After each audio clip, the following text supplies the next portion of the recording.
tekan testing, testing.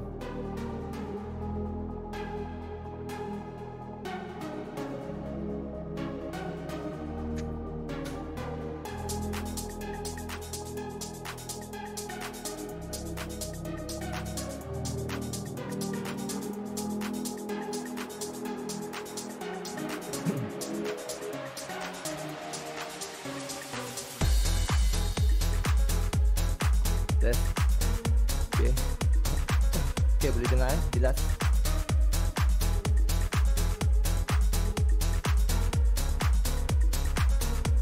Ada yang cuba guna YouTube.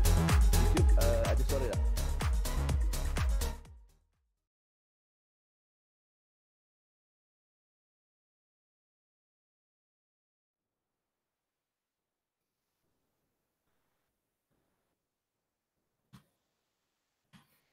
Okey, selamat datang semua. Sebentar ya, kita ambil masa untuk kita pastikan betul-betul dekat Google Meet boleh dengar, boleh nampak dan juga di YouTube.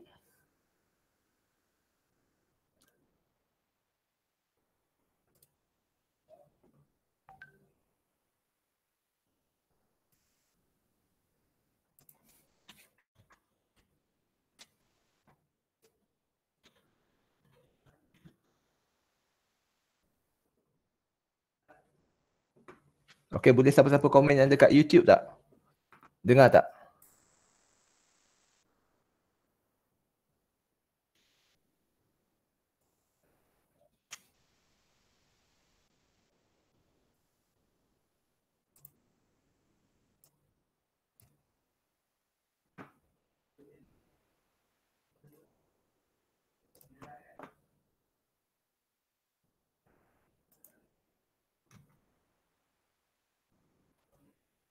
Okay, terima kasih Puan Dalila atas feedback dekat YouTube.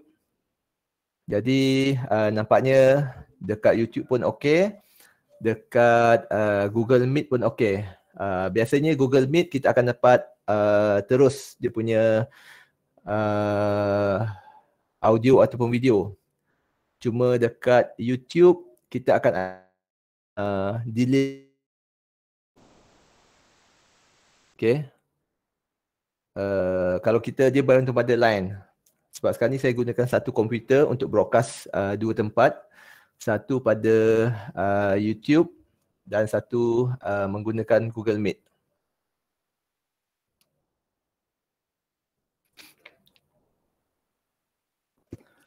Okay, jadi sekiranya ada kawan-kawan ataupun sahabat-sahabat yang nak join, tak kisahlah dalam UTHM ataupun di luar UTHM, boleh join menggunakan pautan ataupun link yang kita sediakan di komen. Untuk peserta dari dalam UTHM staff, kita akan paparkan QR code bagi merekodkan kehadiran tuan-tuan dan puan-puan dan dimasukkan di dalam jam kursus.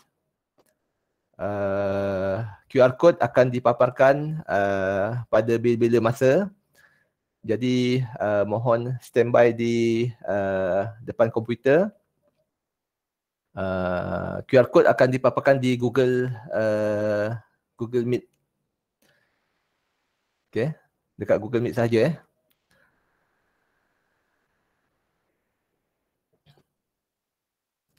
Okay, sebarang soalan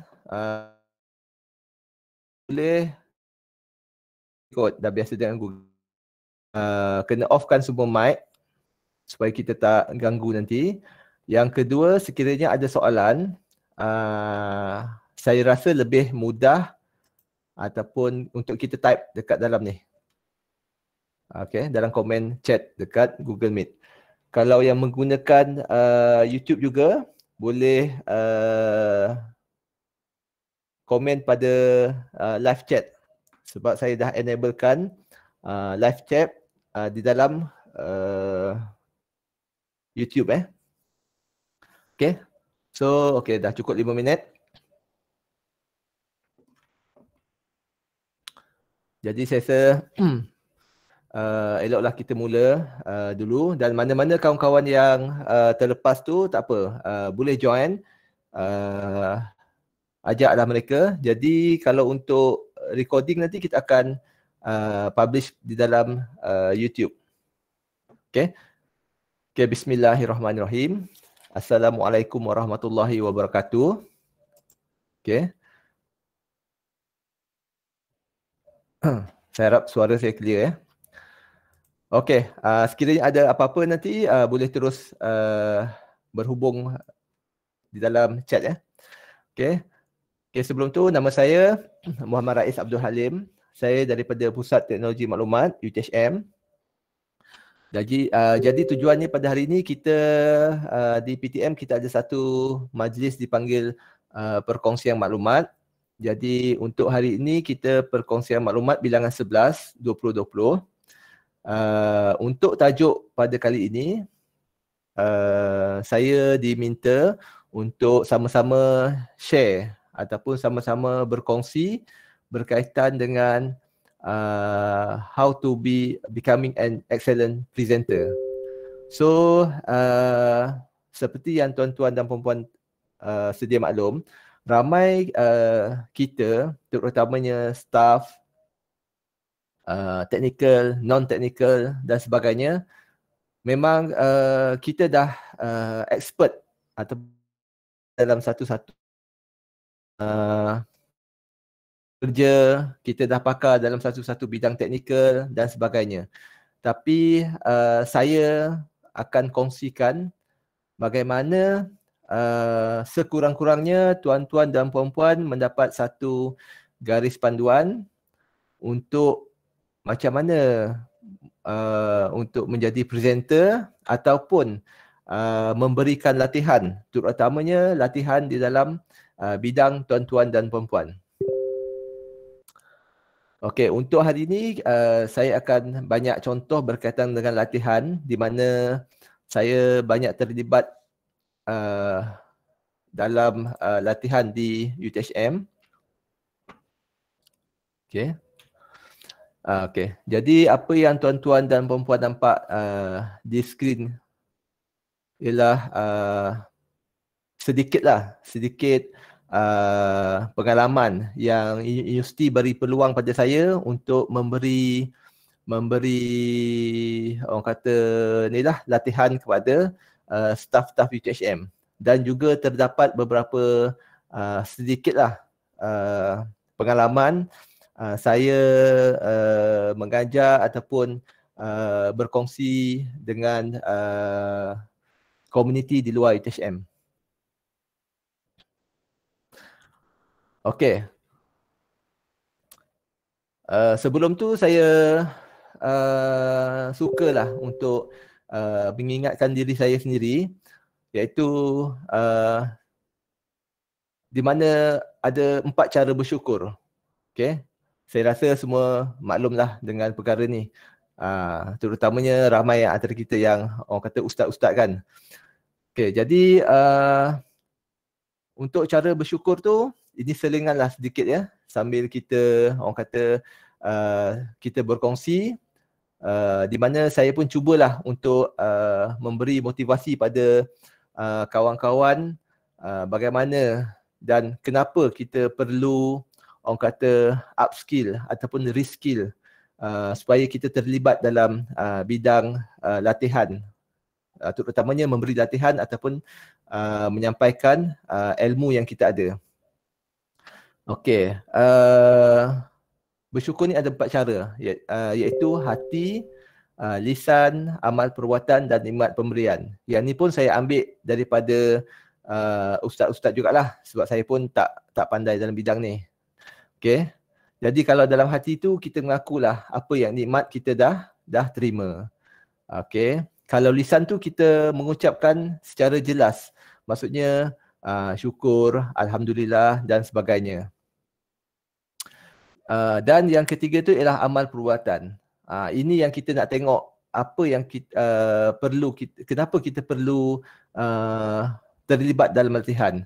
Iaitu menurut amal perbuatan, kita akan menggunakan nikmat tubuh badan untuk membuat hal-hal yang baik. Dan juga yang last kali ialah nikmat pemberian, iaitu kita memanfaatkan segala nikmat yang kita dapat ni ke jalan yang diredai. Okey, mungkinlah saya faham nikmat yang kita dapat tu yang juga kita punya kemahiran. Selama kita bekerja, selama kita berada di satu-satu tempat, kita akan sentiasa mengulangi satu-satu benda sehingga menjadi mahir dan juga menjadi pakar. Jadi sampai masanya lah untuk menunjukkan kita cara bersyukur kita tu dengan kita orang kata mencurahkan kembali apa yang nikmat kita dapat tu, iaitu nikmat kepakaran, nikmat kemahiran yang kita dapat tu. Okey. Okey, kebiasaannya pada mula, ini pun berlaku pada diri saya sendirilah. Pada mulanya macam mana kita nak berhadapan dengan kata peserta ni. Kita ambil sekarang ni contohlah, kita diminta untuk memberikan satu ceramah ataupun kita diminta untuk berkongsi satu pengalaman ataupun kita diminta untuk mengajar satu perkara kepada semua ramai orang, mungkin kepada staff, student, orang luar dan sebagainya. Bagi yang tak pernah berhadapan dengan latihan, tak pernah orang kata memberi latihan, satu yang kita akan rasa takut ialah berhadapan dengan orang ramai, betul tak? Itu antara yang saya sendiri pun menghadapilah pada mulanya. Okay. Cuma kalau kita tengok di sini kadang-kadang tiada apa pun yang perlu ditakutkan. Cuma kadang-kadang kita ni orang kata menakutkan diri sendiri. So dalam slide saya ni banyak saya tunjukkan orang kata mungkin sedikit kata-kata motivasi yang saya petik daripada orang bijak pandai dan juga sedikit rujukan. Dan saya cuma share sedikit saja pengalaman saya berkaitan dengan latihan dan juga untuk menjadi presenter. Okay, kalau kita tengok kadang-kadang kita kata kita tak boleh buat. Tapi kita kena tukar sebenarnya. Kita kena switch perkataan kita tak boleh buat kepada apa yang kita tak lengkap. Contoh macam kita nak jadi, mungkin kita nak mengajar satu topik kepada satu kumpulan komuniti atau pada staff di pejabat kita ataupun di organisasi kita. Okey, mungkin kita kata kita tak boleh nak bagi, kita tak boleh nak berhadapan. Tapi cuba kita tukar sedikit cara berfikir, iaitu apa yang kita tak cukup. Jadi dekat situlah sebenarnya kita akan membuat persediaan. Sebenarnya kadang-kadang banyak benda ni melibatkan latihan dan juga persediaan. Dan juga yang penting sekali yang kita tengok di sini ialah kita punya self-talk ataupun kita punya apa pemikiran kita tu sendiri. Kadang-kadang kita ni orang kata taklah benda tu sesusah mana. Tapi kita ni macam takut sendiri. Itu antara yang saya alami lah. Okay. Jadi dekat ni banyaklah mungkin boleh tuan-tuan dan puan-puan tengok. Okay, daripada contohlah ada sahabat-sahabat kita bila kita kata okey, share lah, jomlah kita kongsilah apa yang awak mahir ni. Tapi dia kata tak pandai lah. Tapi sebenarnya kita dah nampak dah, dia sebenarnya dia seorang yang pandai. Kita nampak dia seorang pandai dan cuma dia merasakan yang dia tak tahu. Tak tahulah, tak pandai lah. Tapi sebenarnya cuba kita ubah daripada perkataan tak pandai kepada okey, kita akan cuba belajar. Dan banyak lagi lah. Mungkin saya tak kupaslah setiap poin-poin yang ada di sini. Saya lebih kepada untuk sharing maklumat dan juga sharing pengalaman saya sepanjang apa yang pernah saya lalui lah. Okay. Jadi insya-Allah bagi yang baru nak nak buat sharing baru yang ataupun tak pernah nak buat sharing tu, cuba saya syorkan cuba cabar diri tuan-tuan dan puan-puan supaya boleh ke hadapan. Sebab tuan-tuan dan puan-puan memang dah ada satu-satu bidang yang tuan-tuan dan puan-puan pakar dan mahir. Jadi sampai masanya kita kongsi kemahiran dan kepakaran kita itu kepada orang luar. Okey. Okey. Jadi untuk dalam bidang latihan ataupun kita nak memberi macam mana kefahaman pada partisipan, ada banyak cara. Kita boleh bagi tahu, kita boleh tunjuk ataupun kita boleh libatkan dia. Ini pun saya ambil kata-kata daripada orang bijak pandai lah.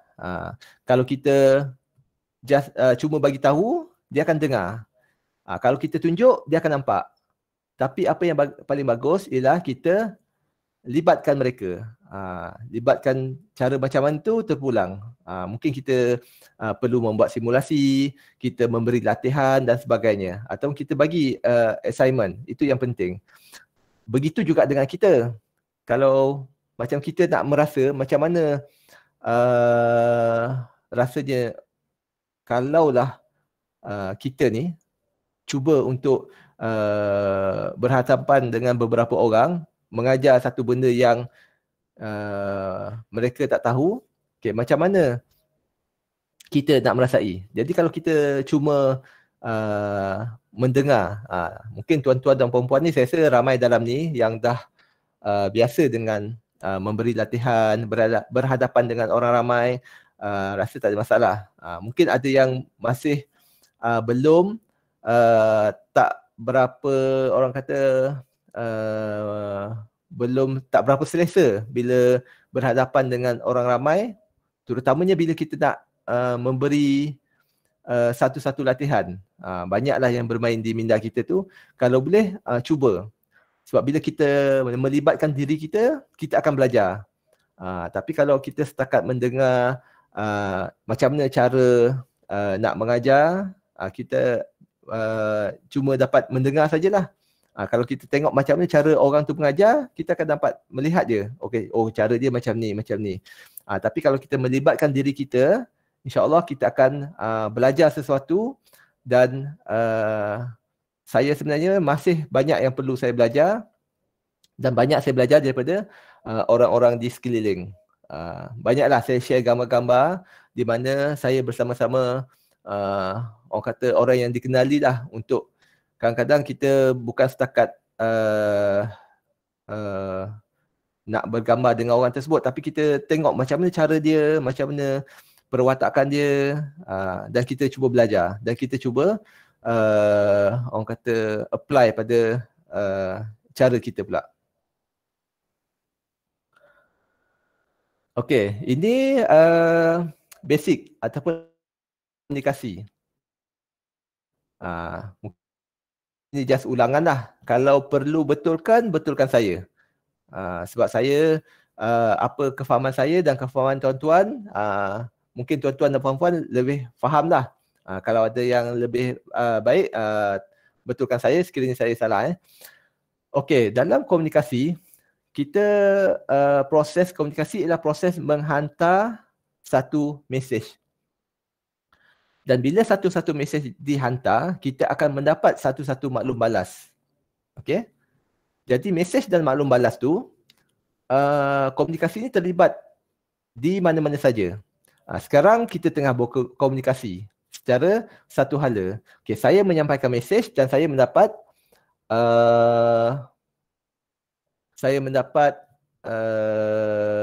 apa tu namanya? Maklum balas. Daripada kalau siapa yang sharing video tu daripada riak wajah tuan-tuan dan puan-puan, cuma di dalam kelas online ni kita agak terhad lah, kita nak melihat gerak geri ataupun body language tuan-tuan dan puan-puan. Okey. Okey, sebentar Okey, sepanjang saya buat perkongsian ni, tuan-tuan dan puan-puan boleh interrupt kalau boleh dengan komen lah. Sebab saya takut kalau guna mikrofon nanti mengganggu yang lain. Okey, sebelum tu kalau perlu saya maklumkan. Okey, ada yang tanya Google Meet ni, mungkin yang boleh masuk di dalam Google Meet ni ialah mungkin staff UTHM sahaja. Jadi kalau yang peserta daripada luar UTHM, saya syorkan guna YouTube. Okey. Sebentar Okey. Okey, saya cuba menjawablah mana sekiranya ada komen daripada YouTube ataupun daripada Google Meet. Tu kalau tuan-tuan dan puan-puan tengok dalam video kanan setiap depan saya ni ada satu skrin Google Meet, satu skrin YouTube, satu lagi skrin untuk slide. Okey, kita sambung. Okey, komunikasi ni berlaku di mana-mana tempat. Okey, terutamanya bila kita memberikan kita buat presentation ataupun kita buat latihan. Okey, bila kita menyampaikan satu-satu mesej, kita akan dapat maklum balas. Maklum balas tu bukan setakat daripada pertanyaan daripada peserta. Maklum balas tu kita boleh nampak daripada body language, daripada suara, daripada teks dan sebagainya. Itu ialah maklum balas. Okey. Kalau kita secara fizikal, kita boleh nampak bila kita menyampaikan satu-satu mesej tu, kita boleh nampak walaupun peserta tu tak bagi tahu yang dia faham ataupun tak faham, sebenarnya kita dah boleh tahu dah. Oh, sebenarnya ada peserta yang kurang faham, ada peserta yang faham, dan ada peserta yang buat tak kisah. Itu yang kita dah nampak. Jadi kita sebagai yang memberi latihan, kita kena tengok perkara-perkara tersebutlah. Nanti cuma teknik-teknik untuk bagaimana kita nak dapatkan orang kata maklum balas yang baik tu, nanti kita share dalam slide-slide yang berikutnya. Okey. Untuk mesej disampaikan, dia ada, kalau tengok di bawah ni ada dipanggil cultural background ataupun kita kata latar belakang budaya. Okey. Kadang-kadang untuk kita sampaikan satu-satu mesej tu, mesej kita tu mudah diterima ataupun tidak mudah diterima bergantung kepada latar belakang penerima.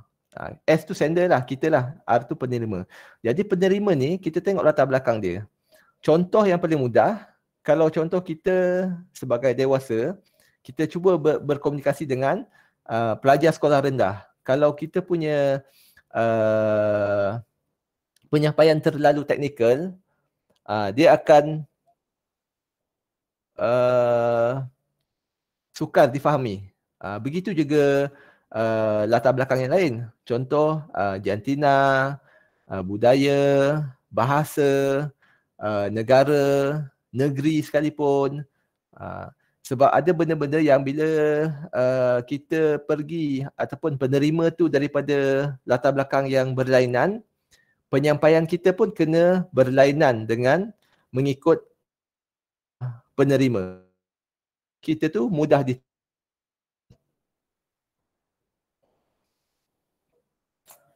Okey. Okey, di dalam YouTube ni ada yang share. Terima kasih Zurina Yasa. Iaitu dia kata mod untuk mengajar online dan offline berbeza. Kalau online, mood dia 30%. Offline tu lebih kurang 80 ke 100%. Okey, yang ni saya setuju. Sebab bila online ni, kadang-kadang kita boleh buat 2-3 kerja semasa pembelajaran. Yang tu yang pertama. Mungkin tuan-tuan dan puan-puan ni sambil buat kerja boleh dengar celoteh saya. Okey, yang kedua, kita tak bersemuka dengan pengajar. Jadi mood dia tu lain sikit. Saya rasa ini memang cabaran kita pada wabak COVID ni, di mana guru-guru terpaksa menyampaikan ataupun pensyarah kita terpaksa menyampaikan pada pelajar-pelajar kita ni bagaimana nak tarik mereka, nak bagi pelajar-pelajar ni supaya fokus. Saya rasa guru-guru dan juga pensyarah ni mereka ada skill mereka tersendirilah. Cuma yang tu saya kena belajar sebab saya pun masih barulah untuk secara online ni. Okey, kita pergi slide yang seterusnya. Okey, untuk kita memberikan latihan, kita kena faham audien kita. Sama macam yang saya kata tadi, iaitu latar belakang budaya tadi. Bila kita memberi latihan ni, dia kalau istilah yang kita kata dia sebagai duit shilling. Duit shilling tu kalau kita perasan, tak ada pun dalam dunia ni, duit shilling tu satu muka je. Mesti duit shilling akan ada dua muka. Kalau Malaysia punya ada satu, kalau depan 10 sen mungkin belakang congkak. Depan 20 sen mungkin belakangnya bangunan parlimen. Maksudnya shilling ni akan ada dua muka. Saya rasa saya tak pernah jumpa lagi lah shilling yang satu muka je. Mungkin yang lama-lama mungkin lah kot. Okey, jadi apa yang kita perlu tahu, kalau kita boleh tahu latar belakang peserta kita ataupun latar belakang siapa yang kita nak sampaikan mesej tu akan lebih berkesan. Kebiasaannya sekiranya human resource atau pejabat nafta UTHM menawarkan saya satu training. Kebiasaan saya akan minta berapa orang kata ataupun secara kasarnya siapa peserta yang akan join kelas saya tu. Daripada fakulti ke, daripada PTJ ke, level mana, pensyarah, akademik, non-akademik ataupun technical, non-technical, itu saya perlu tahu sedikit lah. Jadi bila penyampaian tu kita boleh lebih cepat diterima oleh peserta. Okey. Sebab kalau kita kenapa pentingnya kita tahu tahap kefahaman apa yang kita peserta kita ataupun orang yang kita nak sampaikan. Sebab yang saya lebih cerita macam menyampaikan latihan lah, tapi sebenarnya benda ni kita boleh apply kalau kita nak komunikasi dengan one to one ataupun dengan individu. Jadi kalau kita tak tahu apa yang dia faham setakat ni, kita sebenarnya kita tak boleh nak latih dia. Sebab kita tak tahu pun dia faham peringkat mana. Kalau kita terlalu advance, mungkin dia di tahap basic. Ataupun kita bagi basic, rupanya dia dah advance. Jadi susah kita nak latih dia lah. Jadi kalau boleh memang kita kena tahu.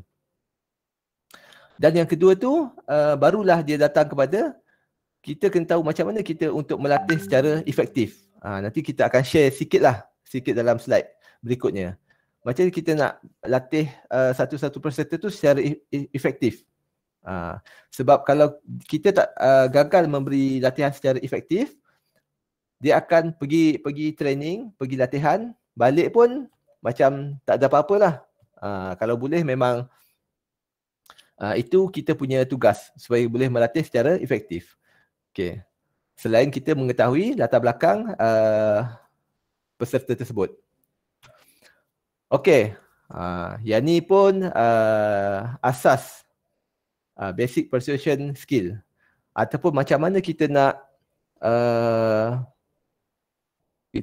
memberi kepercayaan ataupun kita nak memudahkan mesej kita tu sampai kepada penerima.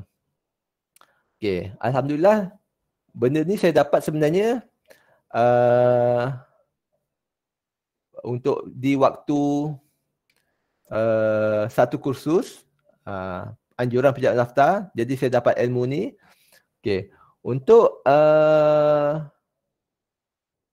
basic, okey, asas macam mana kita nak persuasion ni macam memujuk lah, skill memujuk. Dia latihan ni betul. Latihan ni macam kita memujuk peserta kita tu. Sebab peserta kita ni dia datang daripada pelbagai latar belakang. Ada yang datang betul-betul nak belajar. Ada yang datang disuruh nak belajar. Ada yang datang memang dia suka datang latihan. Ada macam-macam lah. Tapi kita ketepikan semua tu. Kita punya target adalah siapa-siapa saja yang datang dalam latihan kita, dia akan ikut penyampaian kita dan insya-Allah kita doakan dia dapatlah walaupun tak banyak, sekurang-kurangnya bila dia balik daripada latihan kita tu, dia dapat sikit pun jadilah. Itu yang saya pun doakan pada tuan-tuan dan puan-puan. Siapa-siapa yang join Google Meet ataupun YouTube ni, sekurang-kurangnya tuan-tuan dan puan-puan dapat, mungkin saya penyampaian saya tak berapa bagus dan sebagainya, tak berapa clear. Sekurang-kurangnya tuan-tuan dan puan-puan dapat sedikit pun jadilah untuk bekalan. Okey, kita tengok ni ada untuk asas untuk kita menyampaikan ni ataupun persuasion skill ni, dia ada 3, iaitu ethos, pathos dan logos. Ini kalau tuan-tuan Google detail memang banyaklah. Dalam YouTube pun ada, dalam Google pun banyak apa itu ethos, pathos dan logos. Okey, cuma saya terangkan sedikitlah dalam ni supaya benda ni menjadi satu jump start supaya tuan-tuan dan puan-puan boleh lebih lagi mengenali ataupun cuba cari lagi, cuba latih dan sebagainya. Okey, ethos ni, okey. Ethos ialah credibility ataupun kompetensi yang kita miliki. Maksudnya untuk kita menyampaikan satu-satu mesej ataupun kita nak menyampaikan satu-satu latihan, kita daripada 3 tadi, sebenarnya kita boleh apply salah satu. Saya ghostan balik . Okey, untuk kita menyampaikan mesej, kita boleh apply salah satu daripada kaedah berikut, daripada kategori ni lah. Okey, kita nak sampaikan mesej, kita boleh guna ethos. Kita juga boleh guna pathos ataupun logos. Ataupun kita yang expert dia boleh guna ketiga-tiga kaedah untuk menyampaikan mesej beliau. Jadi kalau kita sekurang-kurangnya bila kita nak cuba menyampaikan mesej kita, kita kena ada sekurang-kurangnya satu elemen atau satu kaedah ni supaya mesej kita tu diterima oleh peserta ataupun penerima tadi. Okey, ethos ni ialah credibility. Jadi kalau kita lihat, bila seseorang tu ada credibility, mudah kita nak terima. Kita reflect balik pada diri kita lah. Contoh, kalau seseorang tu, kita jumpa, contoh kita pergi hospital, ada seseorang dia pakai baju doktor. Lepas tu dia bercakap dengan tuan-tuan dan puan-puan pasal kesihatan, sekian dan sekian. Jadi secara tak langsung, walaupun kita tak kenal siapa yang bercakap dengan kita tu, tapi sebabkan kita nampak credibility dia, jadi kita pun mudah, orang kata macam percaya ataupun mudah terima mesej yang disampaikan tu. Yang ini penting. Okay? Jadi untuk menyampaikan mesej tu, sekurang-kurangnya kita akan tunjukkan kita punya credibility ataupun kompetensi supaya mesej kita tu mudah diterima, mudah disampaikan kepada yang mendengar. Okey.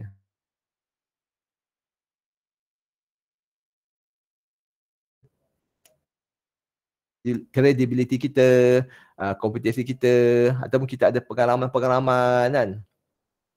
Antara faktor ataupun teknik yang kita boleh share kat sini ialah salah satu ialah personal branding. Kalau kita perasan dekat sekarang, dekat radio, TV, ada keluar iklan sebab mereka ni cuba branding kepakaran mereka. Contohlah, kalau katakanlah saya ni seorang yang pakar dalam bidang komputer. Jadi saya akan keluarkan iklan-iklan, okey, pakar komputer. Jadi ataupun di mana-mana nampak dekat highway, dekat YouTube, dekat Facebook dan sebagainya. Maksudnya wujudkan satu personal branding. Saya rasa tuan-tuan dan puan-puan memang dah ada personal branding. Cuma tuan-tuan dan puan-puan tak sedar. Sebab kadang-kadang kita dah tahu dah Contohlah macam kita ni, saya di UTHM, saya dah tahu dah. Okey, kalau contohlah berkaitan dengan akademik pelajar. Oh, Jenny, kita dah tahu, dalam bidang tu. Proses kerja, dalam teknikal. Jadi sebenarnya masing-masing dah ada personal branding. Cuma tuan-tuan dan puan-puan perasan ataupun tak je. Kalau nak tahu apa saja berlaku, siapa-siapa akan rujuk tuan-tuan dan puan-puan. Itu ialah salah satu personal branding. Tuan-tuan dan puan-puan dah ada dah sebenarnya. Kalau nak ke hadapan, personal branding tu dah ada. Okay. Yang kedua ialah confident in delivery. Yang ini kena latihan. Di PTM, kita ada satu ruangan, kita buat perkongsian ilmu. Macam sekarang ni lah. Jadi macam saya cuba buat open, maksudnya YouTube, Google Meet dan sebagainya. Tapi sekiranya ada permintaan daripada tuan-tuan dan puan-puan, okey, saya ni baru nak belajar. Saya baru nak belajar buat presentation lah ataupun membuat latihan. Jadi sebenarnya kita boleh buat secara tertutup. Jadi ada perkongsian maklumat yang kita tak ruar-ruarkan pada orang ramai lah. Jadi kita akan buat jemputan dalaman. Mungkin staf UTHM saja, mungkin staf pejabat tertentu saja, lebih kurang macam itulah. Okey. Yang ketiga ialah kalau kita tak ada credibility, sebenarnya kita boleh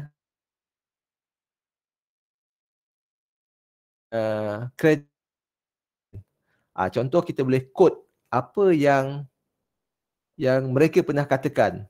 Contoh saya kata, okey, katakanlah, okey, kita punya COVID ni berpunca daripada kuman sekian-sekian. Cara jangkitannya yang sekian-sekian.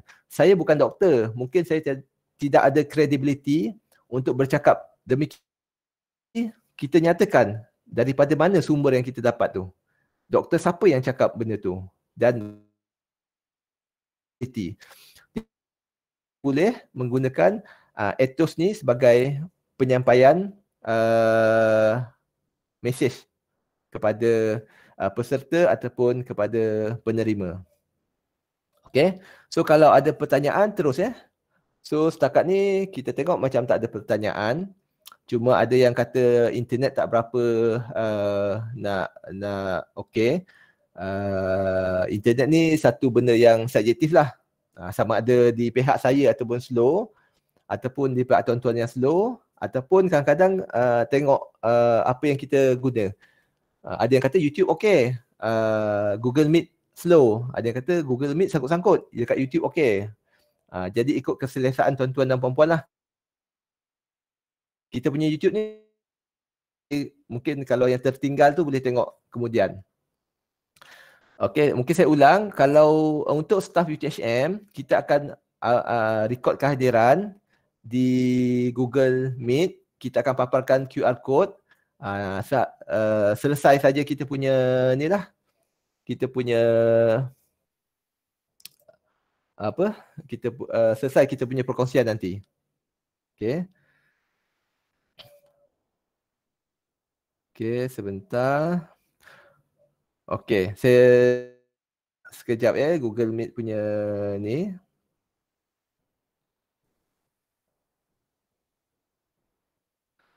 Okey.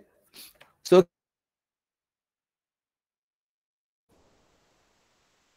Patus. Okey, Patus ni tak semua yang boleh buat. Macam kalau untuk saya tak berapa pandai menggunakan Patus. Okey, Patus ni ialah kita menggunakan emosi sebagai dalam penyampaian mesej kita. Kalau kita tengok dia membangkitkan perasaan, emosi supaya pendengar tu boleh mendengar dia. Biasa dia akan bagi contoh-contoh yang melibatkan keluarga, dia akan bagi contoh-contoh yang melibatkan diri dia sendiri. Biasa kita akan dengar, okey, dia kata, okey, cuba tuan-tuan dan puan-puan bayangkan. Bila dia kata bayangkan tu, dia menggunakan teknik patus lah. Sebab dia akan kita membangkitkan emosi.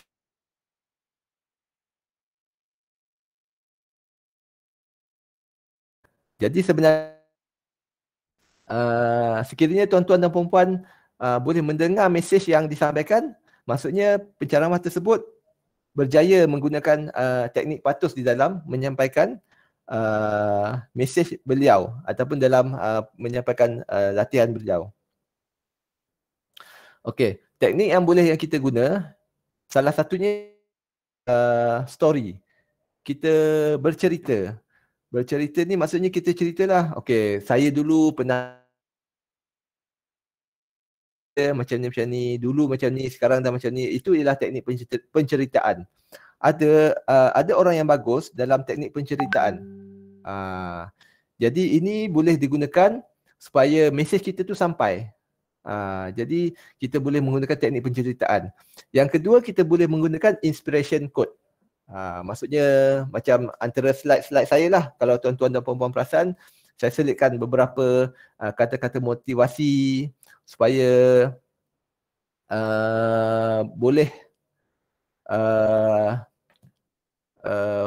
tuan-tuan dan puan-puan boleh faham, boleh slide salah satu kita cuba dia lah gunakan patus tu. Okey, sebentar saya cuba tengok satu soalan. Okey, sekiranya kita masih belum ada personal branding. Okey, macam kita nak gunakan ethos. Okey, untuk personal branding memang susah. Contoh yang kita kenal sekarang ni mungkin ada beberapa.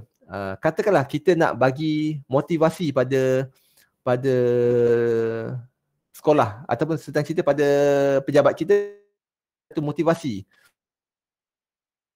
Ada branding, kecuali lah kalau kita ni yang orang kata motivator terkenal, yang selalu keluar TV, keluar radio dan sebagainya.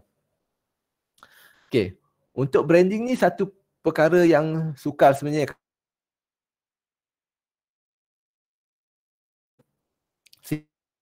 Branding tersebut, kita boleh menggunakan branding orang lain. Contoh macam kita tak ada branding. Contoh, okey, kita ni pernah dululah kita pernah belajar dengan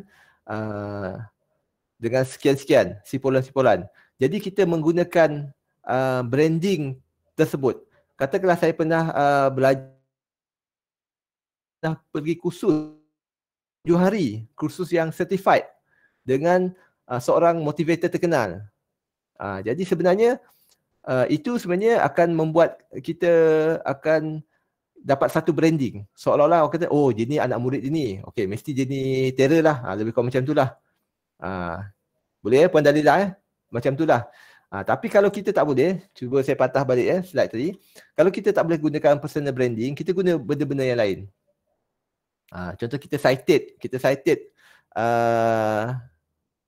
credible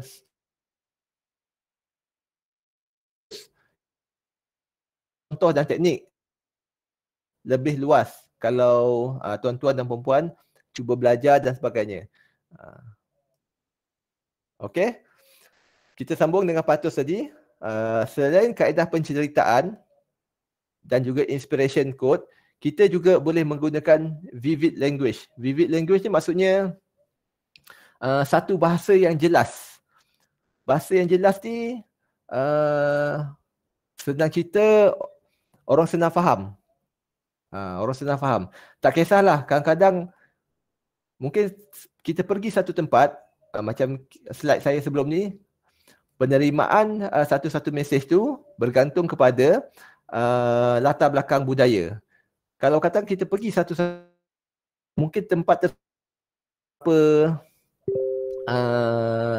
culture dia, budaya dia tak suka benda yang formal. Jadi sebenarnya kita kena ubah lenggok bahasa kita tu sebagai lenggok bahasa yang tak formal.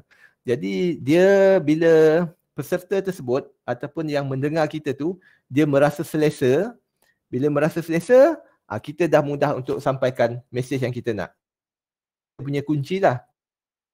Kan terima tu merasa selesa. Ini contoh vivid language tu kita gunalah bahasa-bahasa yang mudah, bahasa-bahasa yang mudah difahami. Kadang-kadang bila kita pergi negeri-negeri tertentu ataupun negara-negara tertentu, itu lagi kena jaga kita punya bahasa.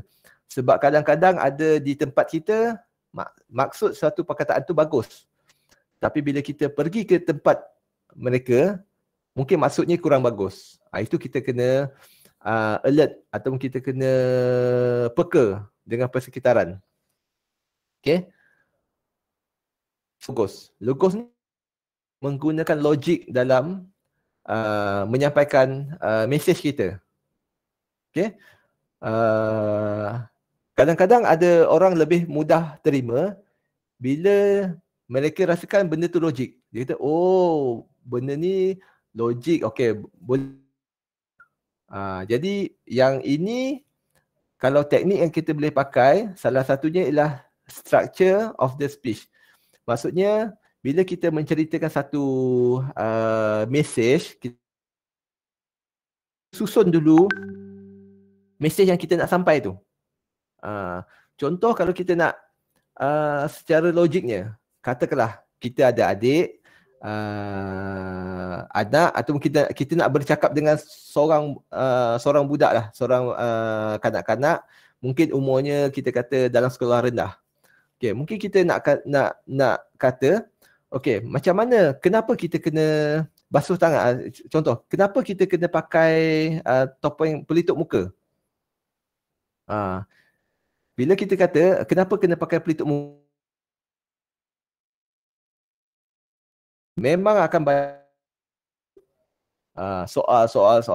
Jadi, mereka akan berhenti soal bila sampai satu masa mereka kata, oh, logik. Okay, benda ni logik. Kita kena ceritalah. Maksudnya kita kena susun kita punya nak penyampaian tu, opening dia macam mana. Intro sikit, apa itu kuman, apa itu ni, apa penutup muka dan sebagainya. Lepas tu, body tu ialah kita punya pengisian tu. Kita kata, okay, memang adik kena pakai ni, tutup muka ni. Kalau tak kena macam ni kan. Conclusion dia, kita buat satu conclusion. Jadi, kita perlu susun kita punya baca tu. Kita akan bergantung kepada siapa kita nak sampaikan. Mungkin kepada kanak-kanak lain, kepada kawan-kawan lain, kepada anak kita sendiri lain, kepada majikan kita pun lain. Kepada orang ini latihan. Kalau tuan-tuan dan puan-puan dapat pergi latihan yang lebih lanjut, lebih advance, lagi bagus. Okey, contoh macam mana nak jadi apa? Nak menjadi trainer dan sebagainya. Itu lebih baguslah. Okey, untuk teknik yang menggunakan fakta ataupun logik, kita boleh buat rujukan. Rujukan tu contoh studies ni macam paper, ataupun kita boleh keluarkan statistik, case study dan sebagainya. Kita kata tadi macam kanak-kanak tadi lah. Kanak-kanak mungkin dia tak tengok kot statistik. Katakanlah kita jumpa seseorang, kita kata kena pakai pelitup muka. Kita tunjuk, okay, kalau ikut statistik, siapa yang pakai, berapa persen kena. Kalau siapa yang tak pakai, persentage dia lagi tinggi kena. Statistik tu perlulah kita letak citation dia atau rujukan dia dekat mana. KKM dan sebagainya. Itu menyebabkan mesej kita tu lebih mudah disampaikan. Okey, biasanya kalau yang reference ni, tuan-tuan dan puan-puan sebenarnya dah biasa guna, cuma mungkin tak perasan. Contoh macam kita buat satu, okey, komunikasi ni bukan lisan saja. Mungkin tadi saya pada awal je saya lupa nak terangkan. Komunikasi ni bukan setakat lisan. Penulisan, lisan, gerak badan, ialah komunikasi. Ditugaskan untuk kertas kerja. Okey, contohlah satu kertas kerja nak kita nak present pada satu komuniti ataupun satu mungkin jawatankuasa lah untuk kelulusan kertas kerja. Jadi tuan-tuan dan puan-puan boleh gunakan logos ni sebagai penguat kepada kertas kerja tuan-tuan dan puan-puan. Masukkan fakta-fakta statistik, case study, dan yang ketiga tu macam comparison, analogi, metafora kan. Itu boleh masukkan. Benda-benda ni untuk mereka membuat keputusan atau fahami lebih bila benda tu dia nampak logik, dia akan terima. Itu kita salah satulah caranya. Okay. Mungkin tuan-tuan dan puan-puan juga ada yang terlibat dalam sebagai jurujual.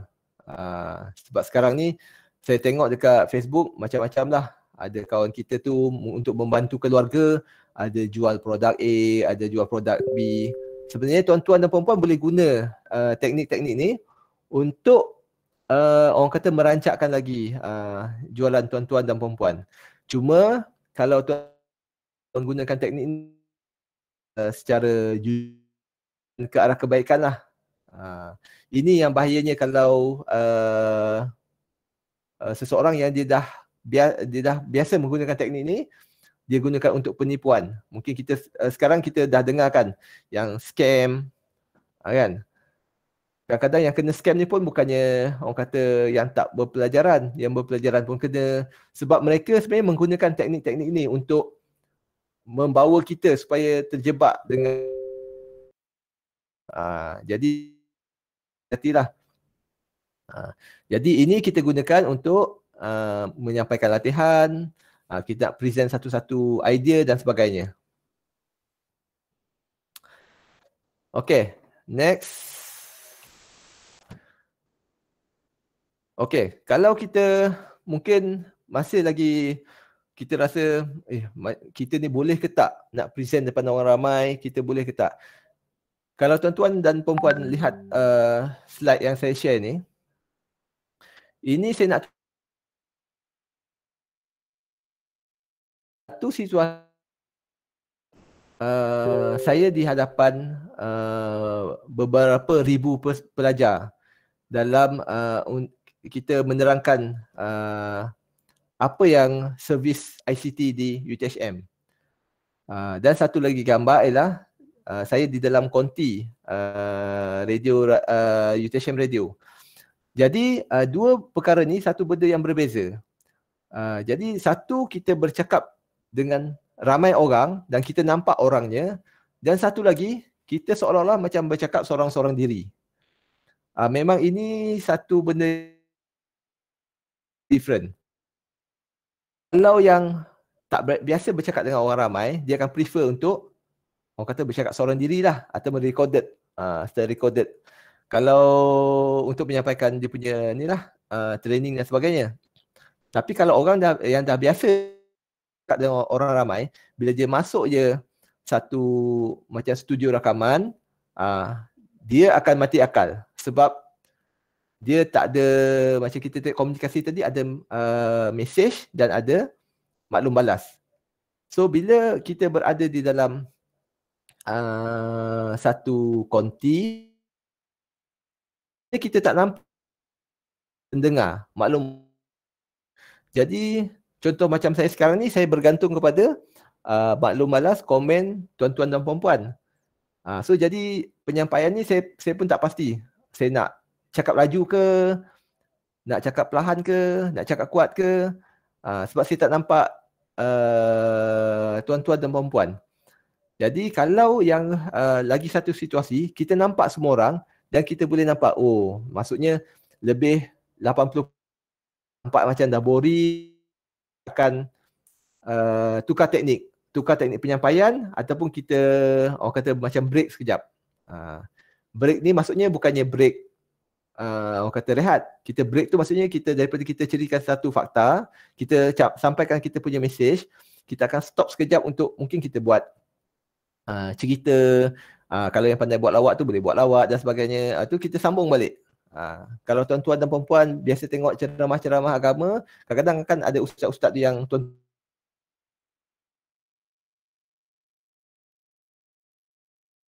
dia kadang-kadang terlebih ingat kelakar daripada ingat faktanya.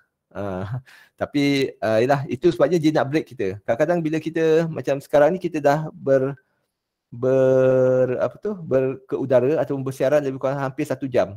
Sekarang 10.56, tadi kita bermula pukul 10. Jadi dalam masa 1 jam ni sudah tentu macam yang bercakap pun dah penat bercakap lah. Jadi cuma sekarang ni kalau yang mendengar secara buat kerja tu dia boleh sambil-sambil dengar, sambil-sambil buat kerja. Jadi kalau yang kita bercakap dengan orang ramai, kita kena peka. Kena tengok situasi sekarang ni. Jadi kita kena, kita tak boleh orang kata membawa satu cara sampai hujung program. Jadi kita kena tengok. Macam saya pernah menjadi pengajar untuk pejabat daftar, untuk satu kursus lah. Jadi kita kadang-kadang kita handle 2 hari. Macam separuh hari okey lagi. Kita boleh straight dengan kita punya satu style. Tapi bila once 2 hari, kita kena tengok. Kadang-kadang kita pada orang kata separuh hari pertama tu kita dah nampak dah. Oh, orang ni macam tak boleh terima cara kita macam ni. Jadi petang kita kena ubah. Sesi berikutnya kena ubah. Atau lepas break, mungkin ada berhenti minum ke apa, take 5, kita kena ubah style kita. Kadang-kadang ada peserta tak boleh duduk diam. Ada peserta nak kena exercise. Ada peserta nak kena interact. Kita nak kena tanya. Ada peserta kita tak boleh lepa je. Kalau tak je buat kerja. Okay, jadi sedikit-sedikit lah. Saya pun masih lagi belajar cara-cara macam mana nak kita berikan satu penyampaian yang lebih berkesan lah. Jadi kalau tengok dekat sini, Jack Ma pun ada cakap, forget about your competitor, just focus on your customer. Maksudnya, fokus pada kita punya, fokus pada dia. Cakap apa kan? Tapi kita, kalau dia perlukan macam tu, kita kena menjadi macam tu supaya mudah penyampaian kita tu. Okey. Okey, next ni saya ambil daripada satu magazine, iaitu tajuknya Commercial Psychologist and Author of Master Your Brain. Okey, daripada Philip Adcock. Okey, dia kata dia mengutarakan ada 7, sebab dia kata kalau percakapan dia cuma represent 7% daripada komunikasi. Maksudnya apa yang saya cuba buat ni cuma 7% sahaja yang tuan-tuan dan puan-puan dapat. Yang tu saya setuju dengan dekat kita punya YouTube ni tadi. Ada Puan ataupun Cik Zurina Yasak ni. Dia kata mood untuk mengajar online, offline berbeza. Online 30% je. Ini memang saya setuju. Sebab bila kita bercakap, 7% sahaja yang boleh, komunikasi tu boleh relate dengan feeling and attitude. Tapi untuk kita naikkan lagi, okay, kita boleh mainkan 38% kita punya account ataupun kita punya tone suara tu. Ada kalau kita tengok tu kadang-kadang kejap dia cakap laju, kejap dia slow. Ada sekejap tu dia senyap. Dia senyap, kita kenapa senyap ni? Maksudnya dia nak tarik balik macam-macam teknik lah. Ada suara tu dia tegas. Ada yang kadang dia tiba-tiba dia naikkan suara. Yang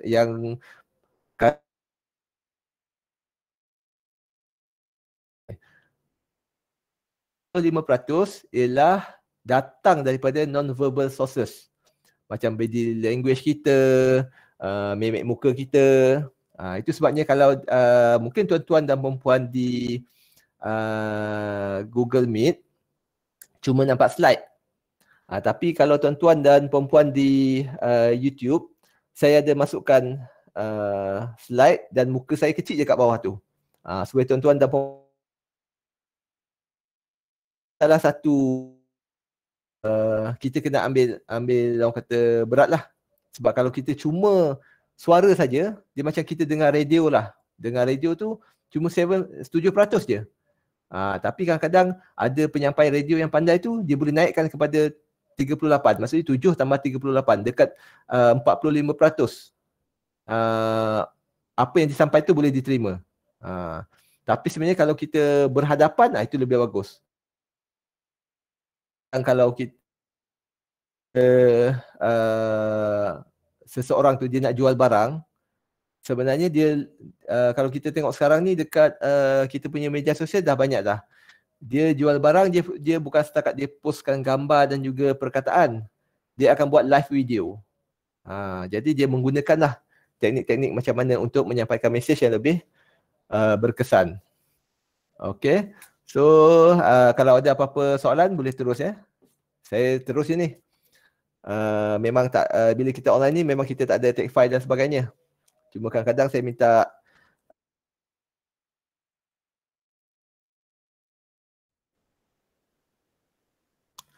okey.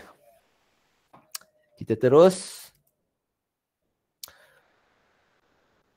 Okey, kita tengok yang ni saya cuba kongsikan sedikit macam mana cara kita nak bagi latihan. Ataupun kita ni tiba-tiba lah kita ni tak rancang pun nak bagi latihan. Tapi kita dipilih ataupun diminta untuk memberi latihan apa yang kita expert ataupun apa yang kita pakar. Kita kena anggap yang kita ni bila pilih kita untuk bagikan, sebab orang akan nampak kepakaran kita. Cuma kita yang kadang-kadang kata, aku ni macam tak pandai lah. Tapi kita cuba buat yang terbaik dan sebagainya. Okey, untuk latihan ataupun presentation ni, kita kena buat beberapa persediaan lah. Pertamanya persediaan sebelum preparation kita. Yang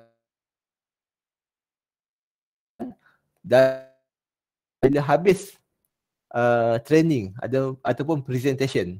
Okay, perkara-perkara ni kita boleh lakukan secara rasmi ataupun secara tak perasan. Kadang-kadang contohlah kita tengok evaluation. Maksudnya kita buat penilaian di akhir khusus. Di akhir khusus ni kita buat satu penilaian kepada kita punya peserta ni. Mereka faham ke tak, mereka seronok ke tak. Secara kita boleh buat borang dan sebagainya, dan ada cara kita boleh buat secara penilaian kita sendirilah. Itu bergantung pada teknik masing-masing. So secara teknik kita tahu, mereka dah faham. Macam itulah. 3 perkara kita perlu minimum lah perlu ada untuk kita terlibat dalam latihan. Okay. Yang ni saya share sikit lah. Bruce Lee punya ni. Dia kata dia tak takut, dia takut untuk orang yang berlatih 10,000 tendangan, satu teknik tendangan 10 dan berlatih satu tendangan 10,000 jenis tendangan tapi sekali dia berlatih. Okey, apa maksud yang saya nak buat kat sini ialah kalau tuan-tuan dan puan-puan merasakan okey, saya nak bagi latihan ni, saya cuma tahu cara macam ni je bagi saya tak apa, teruskan dengan cara tuan-tuan dan puan-puan.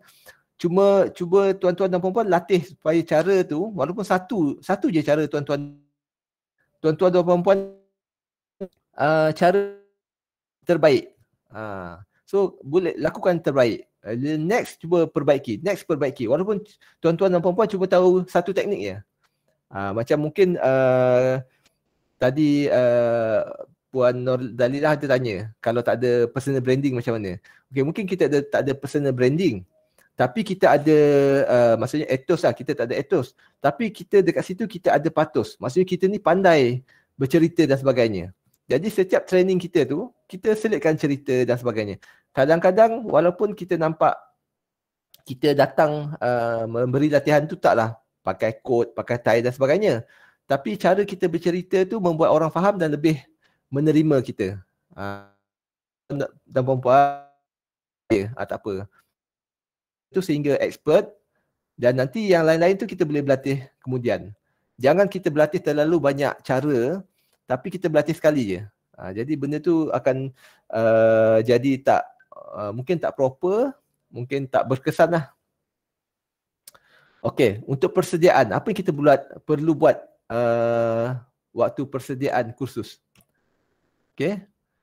Apa kata-kata salah satu seorang ni, dia kata, the best preparation for tomorrow is doing your best today. Maksudnya persediaan tu buat persediaan orang kata asing daripada yang ni, tapi apa persediaan yang terbaik ialah kita cuba buat terbaik.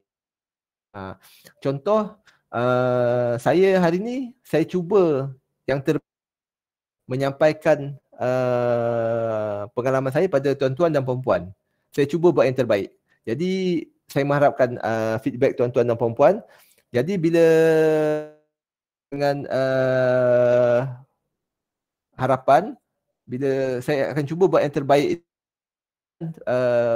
preparation ataupun persediaan terbaik saya untuk next session untuk saya bagi latihan. Okey. Ini ialah general ataupun umum lah, persediaan umum. Yang kalau kita nak bagi latihan. Yang pertama ialah material. Material ni apa yang kita nak bagilah. Contohlah ada seorang sahabat tu dia kata saya nak share pasal macam mana nak masak asam pedas yang sedap. Okey, itu ialah dia punya material. Okey, material dah ada. Cuma material tu kita perlu susun.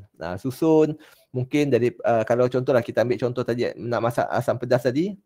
Okey, kita cuba susun daripada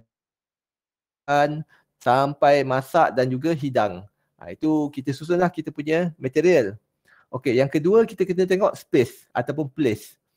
Bila kita nak sampaikan satu presentation ataupun kita nak bagi latihan, cuba tengok kita punya space. Kalau boleh, kalau kita tak biasa dengan tempat tersebut, kita kena datang awal. Ini kalau tempat yang fizikal lah. Kita tak biasa, kita kena datang awal, datang hari sebelum dan sebagainya lah. Sekurang-kurangnya kita nampak space-nya macam mana. Macam mana susunannya macam mana. Cuba buat latihan kawan-kawan seorang dua nak guna Google Meet ni. Okey. Try buat connection, try buat recording, try sharing dan sebagainya. Sebab macam saya untuk membuat perkongsian ni pun saya dah buat beberapa percubaan. Sebab saya nak buat dua method. Biasa ada orang buat guna Google Meet saja.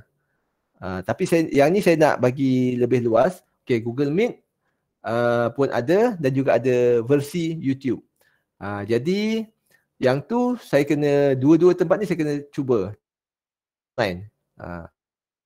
Tu kena pergi tengok waktu nak pasang laptop, waktu tu lah tak jumpa plug, waktu tu lah tak tahu kenapa tak keluar display dan sebagainya. Itu kita kena membuat persediaan. Kalau dia segi tempat yang kalau kita uruskan sendiri, kita tengoklah tempat tu dah tempah ke belum, space dia macam mana, kalau ada tempat letak makanan, tempat letak buku, tempat duduk peserta dan sebagainya. Okay. Yang ketiga ialah support person. Support person ni ialah yang membantu kita nanti. Terutamanya bila kita pergi ke tempat orang. Kita kena tahu, okay, kalau ada apa-apa saya nak contact siapa. Contohlah kita tengah bagi latihan, tiba-tiba blackout. Siapa kita nak contact? Ataupun kita tengah bagi latihan, projek kita tak berfungsi dengan baik. Ataupun tiba-tiba kita perlukan sesuatu. Ini support person ni kena ada. Kalau boleh lah.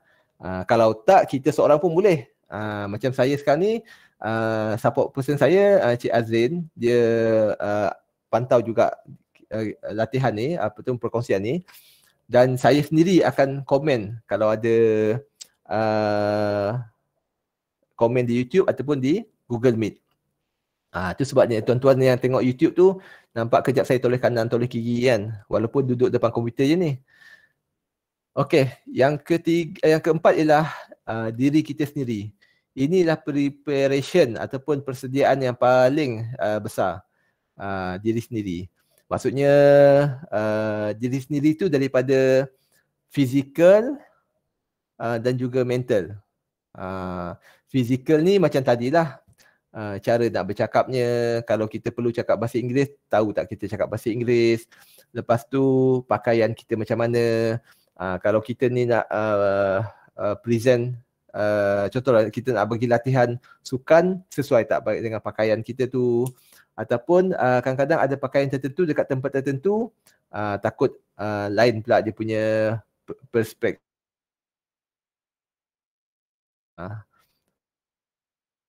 Daripada segi fizikal dan mental.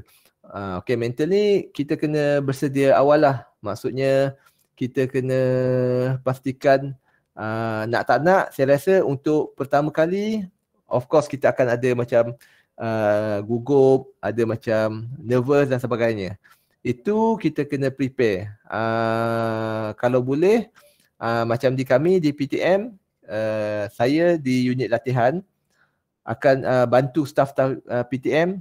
Siapa-siapa yang nak bagi presentation ataupun nak terlibat dengan latihan, kita akan bantu. Kita akan groom dia supaya macam mana cara nak elakkan maksudnya mungkin gugup ataupun tak bersedia dan sebagainya.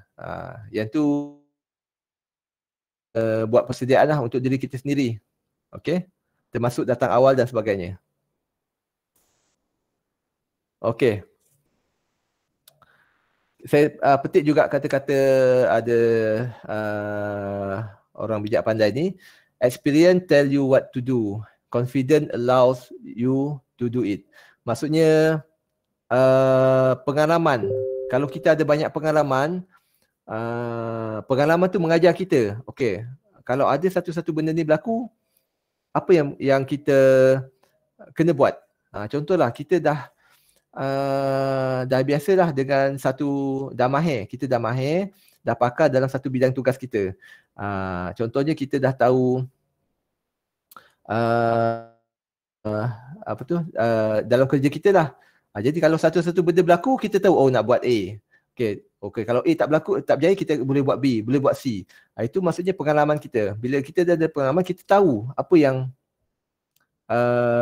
nak kena buat. Tapi sebenarnya confident atau keyakinan ni akan membolehkan kita buat. Contohlah kita tahu macam tadi kita ambil ni lah, dah tengah-tengah hari ni macam lapar pula. Kita tengok contoh nak masak asam pedas ni. Kita tahu kalau macam kita rasa kurang asam. Kurang asam maksudnya bukan kurang ajar kurang asam, yang asam pedas tu kurang dah rasa asamnya. Macam tak berapa asam. Kita daripada pengalaman kita tahu ini mesti kita tak cukup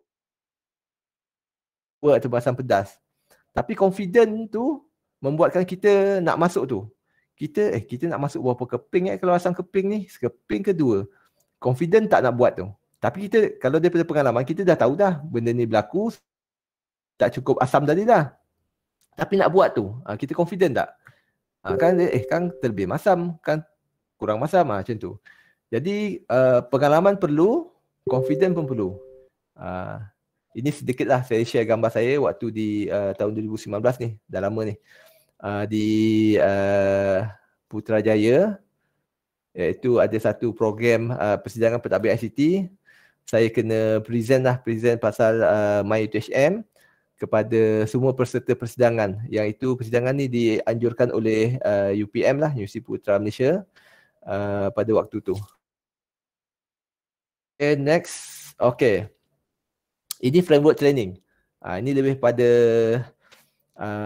bila kita jalan training tu, apa framework yang kita nak kena ada.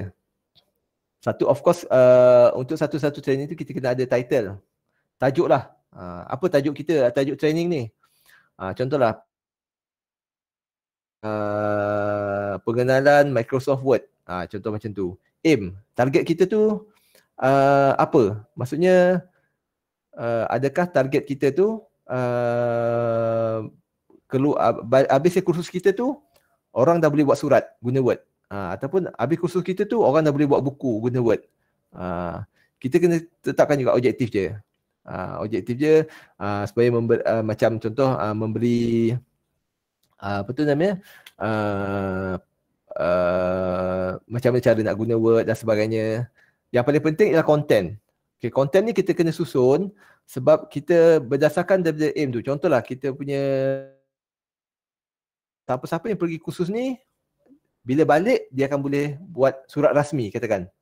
Okay, konten tu kita kena susun lah. Susun daripada macam nak buat margin, nak pilih font dan sebagainya. Contoh kalau kita kata kursus tadi kursus membuat kursus penulisan surat rasmi. Aim kita ialah supaya siapa yang balik nanti boleh buat surat rasmi dah. Jadi konten tu kita kena susun supaya kalau boleh contoh pun contoh surat rasmi lah. Janganlah kita bagi contoh buat partisipan. Kena tengok partisipan dia siapa, background dia macam mana. So partisipan tu kalau boleh partisipan yang terlibat. Dan juga metodologi. Metodologi ni macam method ataupun kaedah yang kita nak pakai. Sama ada kita nak guna kaedah pakai one way ataupun kita nak guna kaedah mungkin latihan, hands on dan sebagainya. Itu ada banyak lah kalau kita nak ceritakan. So saya tak terangkan detail perkara ni. Okey, pada waktu latihan hari on the day tu. Okey, yang pertama seboleh-bolehnya kita kena sampai awal. Ini sebenarnya sampai awal ni ini salah satu kita nak elakkan kita gugup. Kadang-kadang ada orang kata, alamak, nak bagi tu macam gigil lah dan sebagainya. Sebenarnya bila kita sampai awal ni, kita bagi saya lah, kalau saya punya memang tak macam yang kalau gugup ni lah teruk sangat lah. Maksudnya kita akan sampai kita boleh ni lah gugup tu kurang lah. Okay. Yang ketiga, kalau kursus tu melibatkan menggunakan komputer dan sebagainya, kena check.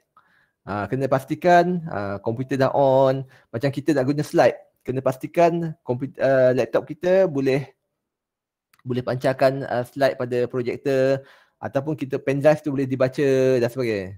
Okay. Kita kena organizekan kita punya itu melibatkan kita dah ada handout dia. Handout tu dah kena sediakan. Lepas tu dia punya segi kehadiran dah kena, kalau kita yang terlibat untuk ambil kehadiran, kita pun ada cara macam mana nak ambil kehadiran. Lepas tu kita pun dah ada semua tu kena ni lah, kena ready. Atau tiba-tiba kita nak pakai whiteboard. Okey, kena pastikan whiteboard tu ada dan juga kena pastikan ada markernya, pemadam dan sebagainya. Okey.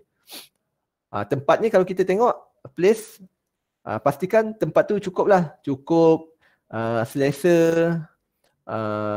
Kalau perlukan material, contohlah setiap peserta mesti ada kertas A4 dan pen. Pastikan semua orang ada dekat tempat-tempat mereka. Okey. Okey, yang ke 5, grade. Kalau boleh peserta yang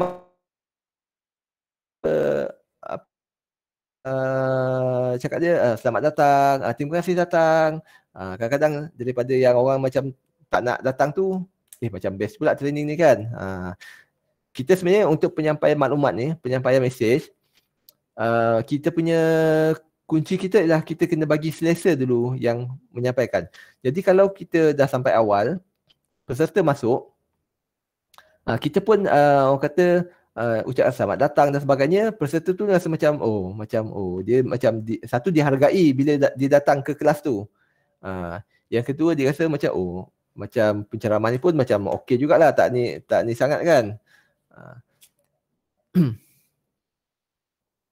Okey, dan yang terakhir sekali kita kena pastikan apa yang kita nak sampai tu peserta semua dapat.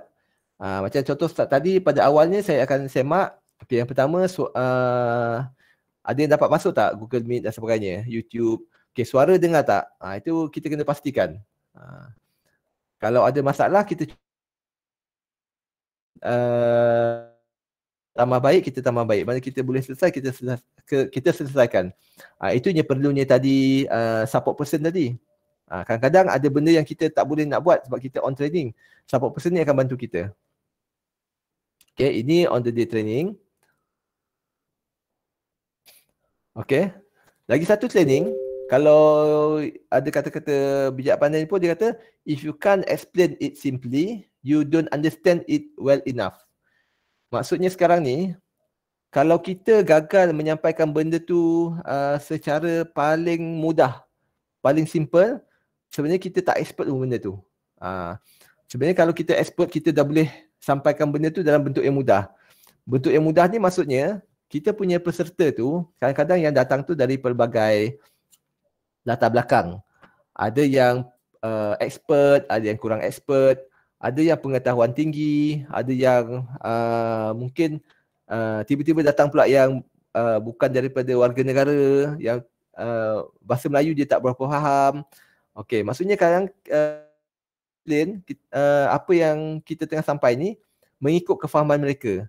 Jadi kalau boleh, kita dalam latihan tu, kita kena explain seringkas mungkin ataupun semudah mungkin. Sebab kita punya tujuan utama ialah untuk pemahaman ataupun penerimaan mesej. Kita akan kena tahu macam mana cara yang boleh dia ni faham. Kadang-kadang kita kena bagi contoh. Contoh pun tak boleh contoh yang orang kata high level punya contoh. Kena contoh yang simple-simple. Contoh yang mudah-mudah. Kalau kita berjaya daripada yang rumit, kadang benda tu rumit. Tapi bila kita berjaya terangkan secara simple, secara mudah, itu menunjukkan kita dah betul-betul faham benda yang kita nak sampaikan. Okay, ini membantu juga dalam kita memberi latihan. Okey, salah satu latihan tekniknya, kita boleh buat simulasi. Okey, simulasi ni ataupun latihan, kita bagi ini kebanyakan hands on lah. Sebab saya banyak terlibat dalam latihan hands on. Jadi kita boleh try ketiga-tiga ni. Okey. Satu, kita boleh guna teknik show me. Show me ni maksudnya kita tunjuk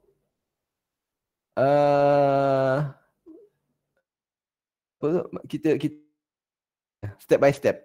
Maksudnya the trainer walk the participant through the exercise with the step guidance and step. Maksudnya sama-sama. Kita buat sama-sama exercise tu. Kita buat sama-sama, kita tunjuk. Okey, contoh. Show me ni yang paling berkesan bila kita bagi training pada kanak-kanak. Sebab saya pernah buat satu training, peserta saya semuanya sekolah rendah. Dia punya pendekatan tak macam orang dewasa ataupun tak macam kita punya orang kata sekolah menengah dan ke atas lah. Kalau yang kanak-kanak ni, kita kena guna teknik show me. Kita kena kata, okey, awak semua tengok dekat depan, tengok saya tekan ni. Okey. Buat step by step. Sebab kalau tak, yang advance dia dah buat sendiri. Yang tak advance tu dia terpinga-pinga. Dan yang ada juga yang tak ambil perhatian, dia buat kerja dia sendiri. Okay, yang kedua, kita boleh teknik kita panggil try me. Try me ni maksudnya kita test kita punya participant. Okay, biasanya siapa yang mungkin pernah hadir saya punya kelas, mungkin dah pernah merasa lah kot. Kadang-kadang tiba-tiba saya kata, okay, sekarang saya nak semua peserta buat exercise ni. Saya tak akan tunjuk, saya akan round satu-satu tengok. Dia akan buat. Tapi kita minta dia buat. Tapi lepas tu kita akan tunjuk. Kita akan tunjuk dia cara nak buat macam mana. Maksudnya the participant perform the exercise in their own with guidance and step. Kita akan kita tunjuk juga guidance dan step. Kalau test me ni lain. Test me kita tak bagi guidance, tak bagi step. Maksudnya kita kata, okey sekarang ni, okey awak dah lalu fasa, awak dah lalu sesi 1, sesi 2. Okey untuk sesi 3 ni saya nak awak buat satu case study. Guna teknik yang awak belajar dekat sesi 1 dan sesi 2. Jadi dia buat. Okey. Okey, kenapa exercise tu important? Kenapa exercise tu penting? Yang pertama ialah kebanyakan pembelajaran akan berlaku bila peserta tu buat. Itu sebabnya yang macam hari ni saya lebih kepada perkongsian pengalaman lah. Jadi sebab saya tak boleh nak minta tuan-tuan dan puan-puan buat. Tuan-tuan puan-puan perlu boleh kita jumpa dan saya tunjukkan macam mana cara nak buat. Sebab kalau kursus-kursus banyak yang kita buat hands on, dia tu buat. Sebab kebanyakan pembelajaran tu ialah bila dia buat. Kalau dia mendengar je memang dia takkan dapat. Dia akan dapat dengar lah. Dan setiap peluang pelajar ni bila kita suruh buat exercise, itulah peluang dia nak praktis. Contohlah kalau kita tunjuk je, macam sekarang lah. Saya tunjuk, saya sharing pengalaman saya. Lepas tu untuk tuan-tuan dan puan-puan praktis, memang kadang-kadang bila masa nak buat kan. Kecuali kalau kita dalam masanya untuk tuan-tuan berpeluang untuk praktis apa yang belajar dalam kelas. Itu pentingnya kalau kita sebagai trainer, kita kena bagi latihan. Okey. Lagi satu kita nak elakkan help to reduce fear on the new change. Maksudnya kadang-kadang ada orang tu tak pernah, contohlah dia guna Microsoft Excel. Sebelum ni tak pernah langsung guna Microsoft Excel. Tiba-tiba bila tengok kita buat, dengan keluar formula macam tu, formula macam ni, kena kira tu, keluar nombor ni, nombor pula berjuta-juta dan sebagainya. Dia jadi macam takut lah, macam susah je benda ni kan. Okey, itu sebabnya datangnya latihan. Bila kita bagi latihan, dia cuba buat, baru dia nampak, sebenarnya taklah sesusah mana. Dan dia pun akan nampak, rupa-rupanya, benda ni boleh buat. Okey,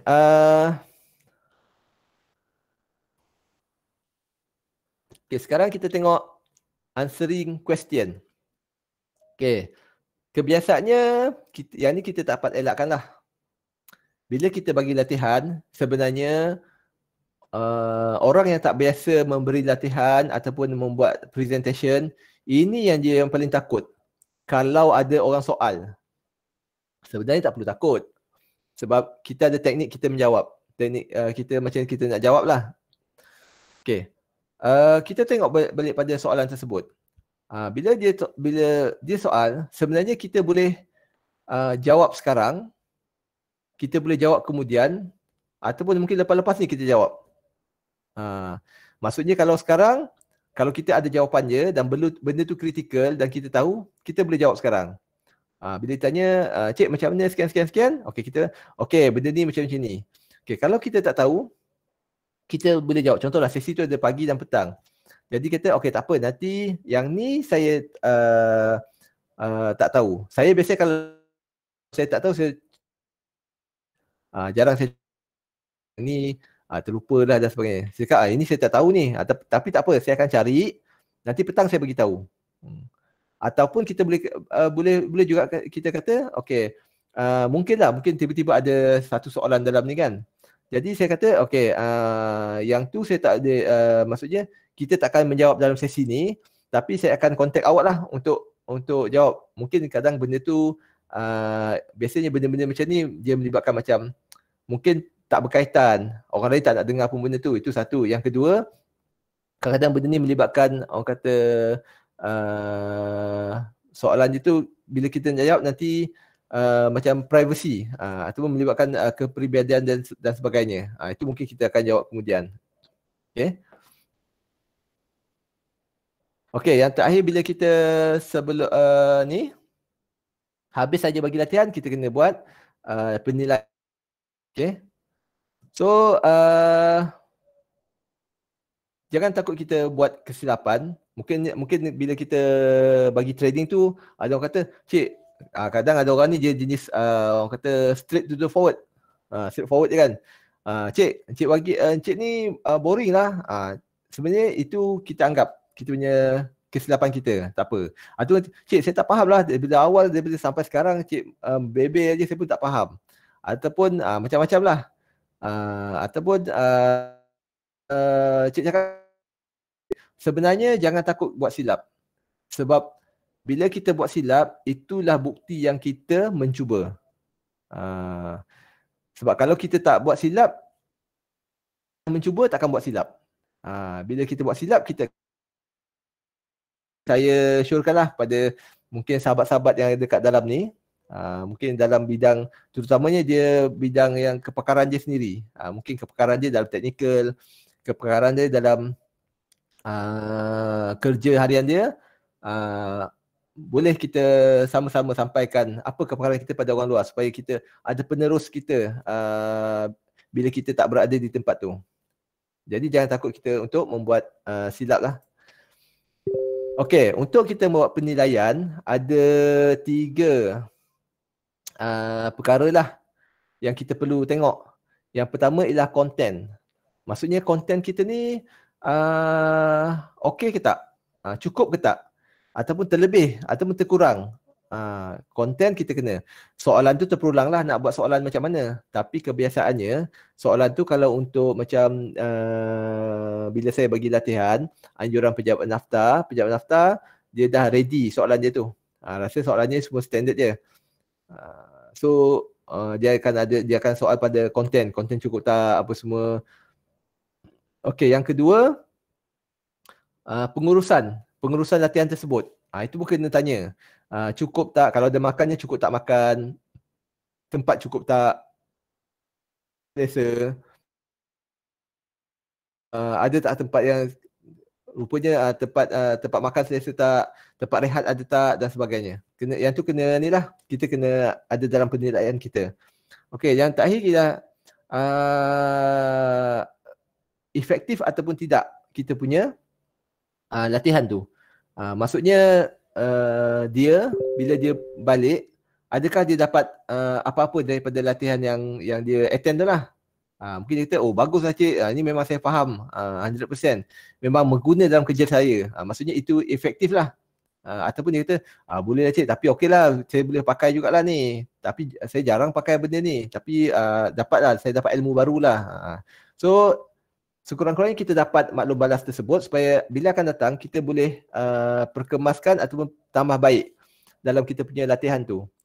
Konten kita boleh tambah baik, pengurusan boleh tambah baik dan juga effectiveness tu pun kita boleh tambah baik. Okay. In order to succeed, we must first believe that we can. Okay. Jadi pada tuan-tuan dan perempuan yang mungkin sebelum ni orang kata tak pernah bagi ceramah, tak pernah beri latihan, tak pernah orang kata buat presentation, terutamanya pada orang ramai. So kalau kita macam mana kita tu kita kena percaya dulu pada diri kita lah. InsyaAllah kalau kita percaya pada diri kita, itu pun kita okay, kita katalah, oh aku sebenarnya boleh ni, boleh bercakap dengan orang ramai ni. Aku boleh bagi latihan. So bila kita dah percaya tu, kita sebenarnya berkomunikasi dengan pencipta kita. Dan insya-Allah yang kita percaya itulah doa kita dan itulah yang kita dapat insya-Allah. Okay, I believe I can fly. Sekarang ni tak boleh nak fly COVID. Okay. So ini antara rujukan yang saya buat sepanjang perkongsian pengalaman dan perkongsian maklumat. Saya pun buat study sikit.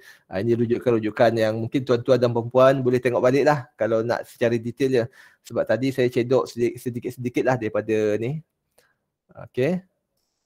Dan itu saja untuk perkongsian pada hari ini.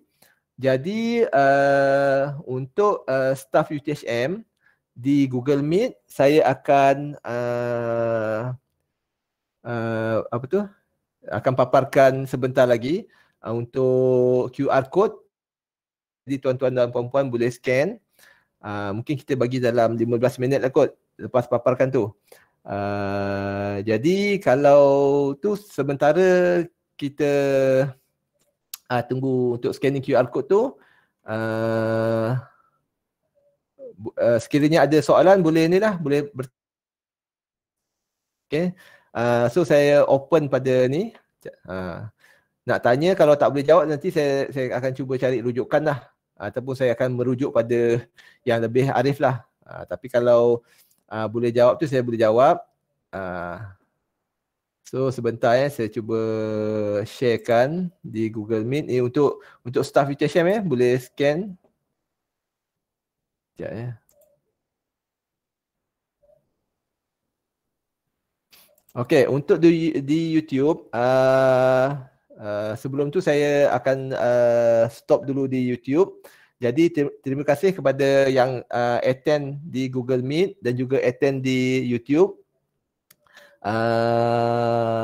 Di Google Meet saya akan open untuk staff-staff scan kehadiran, dan di YouTube saya akan stop. Jadi oleh itu terima kasih pada yang sudi hadir, yang sudi mendengar. YouTube ni akan di-record dan bolehlah share kepada kawan-kawan yang versi recorded ni. Jadi kalau tiada apa-apa, saya tutup dulu dengan tasbih kifarah dan suratul As, dan sekiranya ada apa saja perkongsian, boleh chat di YouTube lah. Nanti saya akan cuba jawab. Tapi secara teks lah. Okay, so kalau tak ada apa-apa, itu saja daripada saya. Okay, sekian, terima kasih. Assalamualaikum warahmatullahi wabarakatuh.